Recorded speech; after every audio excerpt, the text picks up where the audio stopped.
Hello everyone, this is Mr. Healy, and today we will be wrapping up the unit on the Americas. We'll be discussing the Inca Empire, which existed from 1200s to about 1532 CE, so 332 years roughly.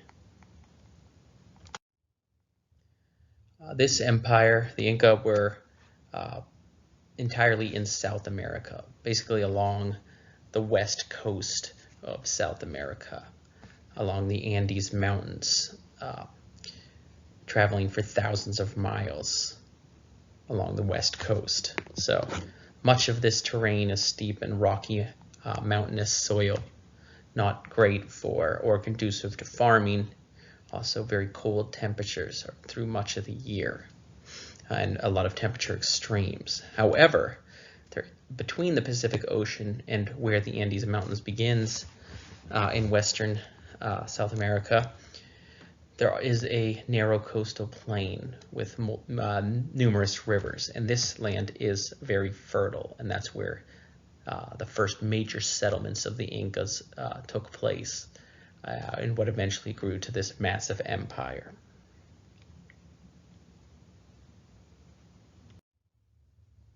So you can see at the height of its empire where the Incan Empire was, present-day Peru, Colombia, Chile, among the nations included.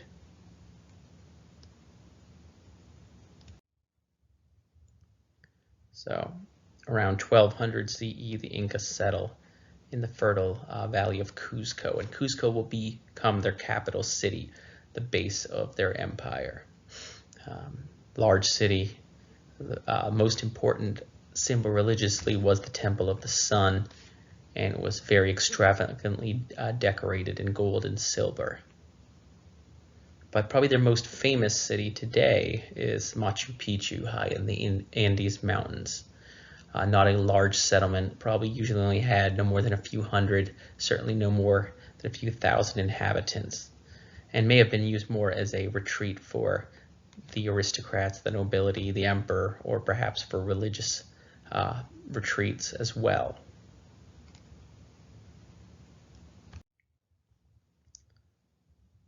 So the emperor of the Inca was believed to be a descendant of their most important god, the sun god Inti. And the emperor was always chosen from only one of 11 aristocratic families. So one of the key figures in the history of the Inca, pretty late in their history, is Pachacuti.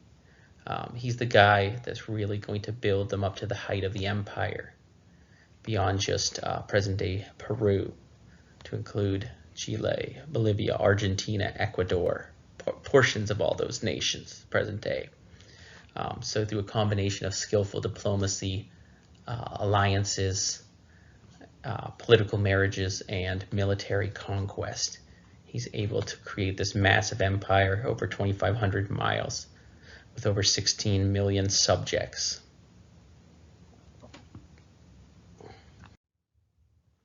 So, to some degree, the Inca were less warlike than their northern neighbors, the other civilizations we talked about, who came earlier, such as the Maya or the Aztec. They used force when necessary, but also, as I mentioned, like to use diplomacy to extend their influence.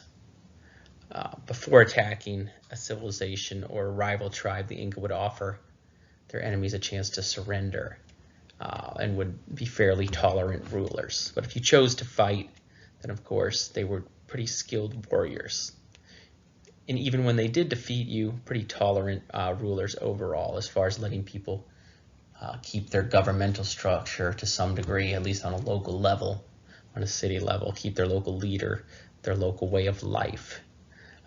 Eventually, the empire will become large enough that it'll be divided into 80 different provinces with a massive central bureaucracy. Again, this is during Pachacuti's time. You could see his empire, some of the major cities. Machu Picchu and Cuzco, their older cities, and then Quito in Ecuador also becomes an important outpost. So the term socialism at that time did not yet exist, but it's probably the best parallel to describe the style of government that they had. The government had a very large amount of control over economic life, over trade, for what goods were traded and how many good of each good were produced. Key to their civilization also was large cooperative labor projects at the local or family level called the IU. It's community cooperation especially for agriculture, for irrigation ditches, for building terraces for farming on mountainsides or hillsides. And then also on a much larger scale, mita, which is forced labor from the government, to requirement of all able-bodied citizens to give up a certain amount of days each year to build roads or palaces, fortresses, whatever the emperor needed, whatever the government needed. They would call upon the citizens on a rotating basis to give this labor tribute to their government. Government would also take a portion of farmers' crops every year and store them in a central government location to be used in times of famine or to feed the poor and the elderly, those too sick to work. So kind of a social safety net, I guess. So as far as the social system, of course, you have an emperor who is considered to be a descendant of the sun god. Then you have a high priest that carries out all the religious rituals, as well as the army commander, who's at that same high level as the high priest. Then you have 4 regional commanders that are kind of the most important. They're higher than even the provincial governors. And then, as we mentioned, at the height of the empire, about 80 different provincial governors as well. Then below these government leaders, you have priests, lower level bureaucrats, army officers. Then getting closer to the bottom, you have artisans, those who have some skilled trade, basically, that sets them apart, some special skill. And then on the bottom of the pyramid, farmers, merchants, and the average soldier. So to unite all these different peoples they've conquered or incorporated into their empire, remember spread across 4 or 5 different present-day countries, they used the common language of Quechua. So certainly, for instance, if you're a government leader, a bureaucrat, a high-ranking soldier, you would need to learn this common language. Very important because they did not have a written language. They kept their economic records, their numerical records, using the quipu, which was a series of knotted strings. You'll see a picture of later. And then they were also, of course, able to pass on much of their culture through oral tradition, through songs, poems, stories that are passed on from generation to generation.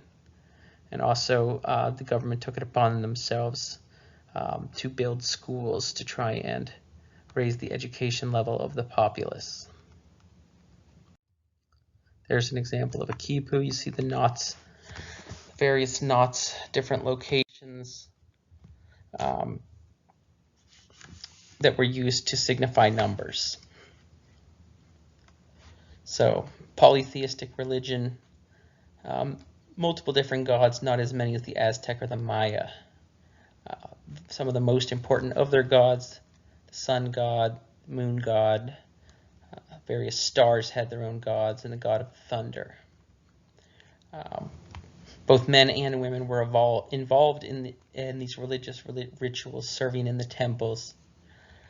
Typically, their religious rituals involved animal sacrifice, especially llamas, the one major pack animal that they had, but also occasionally resorted to human sacrifice, including sacrifice of children in times of desperation. as a whole, their civilization not as dependent on human sacrifice as the Maya or the Aztecs.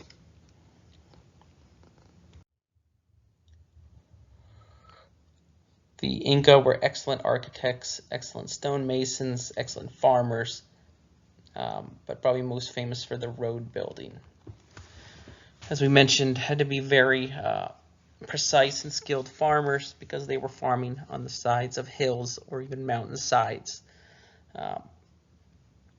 So they had to make sure they saved and collected all the rain that did fall and used it as effectively, as efficiently as possible. As I mentioned, great road builders ultimately at the height of their empire had more than 25,000 miles of road connecting the empire, but the average citizen could not use that road. It was primarily for government and military officials. And remember, the government really ran trade in this empire. Ultimately, all roads in the empire led to Cuzco, all throughout the wide variety of terrains, the mountains, the valleys, the forests of South America. Ultimately, they would end up in Cuzco. And they had a also very effective postal service of messengers relaying from one post to the next, traveling across the roads and very efficiently passing messages back and forth between the various governors, or between the emperor and his subjects. And similar to the Mayans, very effective calendars that helped them figure out what god they should especially be honoring that day. And also were probably the most advanced civilization medically of all these civilizations we've discussed in the early Americas. We see some examples of their architecture. Terraced farming along the hillside. Another example. Early map created by Spanish settlers of Cuzco. Some of the structure of Cuzco and the layout. Some surviving Incan roads in the Andes. So, the height of the Incan Empire, early 1500s, is under an emperor by the name of Huayna Capac. He expands them territorially, increases their wealth. They reach their peak, and when he dies, he tries to divide the empire between his two sons. The Inca Empire falls into civil war, and eventually a man by the name of Atahualpa becomes the final Incan emperor. It's a short-lived victory, as pretty quickly after his victory, the Spanish, one of the Spanish conquistadors, Francisco Pizarro, will decide to conquer the Inca. So he's able to conquer them very rapidly, because of course some of the major advantages he had of plated armor, horses, gunpowder, cannons, and diseases that Europeans brought that Native Americans did not have antibodies to. So his men invade high in the Andes Mountains, kidnap Emperor Atahualpa, and then tell his subjects that they will release him if they fill an entire room in one of his palaces full of gold. The ransom is paid, but they decide to execute him anyway. He is given the option to convert to Catholicism, which allows him to have, which was the religion of the Spanish conquistadors, and this conversion allows him to have a less painful death, at least as far as the Spanish were concerned. They strangled him to death rather than burning him to death, which would have been his punishment had he refused to convert. So, of course, the Inca are thrown into chaos with the execution of their emperor. who remember is descended from the gods as far as they're concerned. So this is a very disruptive, fearful event for them, and a combination of war and disease brought by the Spanish wipes out the Inca in less than a decade. And all of that territory falls under Spanish control. Famous painting, death scene of Atahualpa.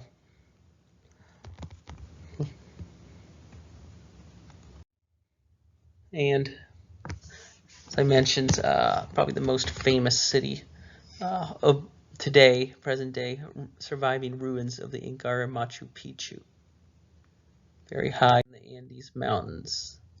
You can see some of the surviving structures, staircases, homes, temples, and some of the even higher mountains of the Andes in the background. If you're interested in watching and learning more about the Inca, you can watch a portion of an episode of Mankind that talks about the impact of disease in the Americas. Or also to go further in depth in this unit, some of the other major civilizations. You can also watch an Engineering the Empire on the Aztec Empire. All right, well, thank you for listening. That concludes the Americas unit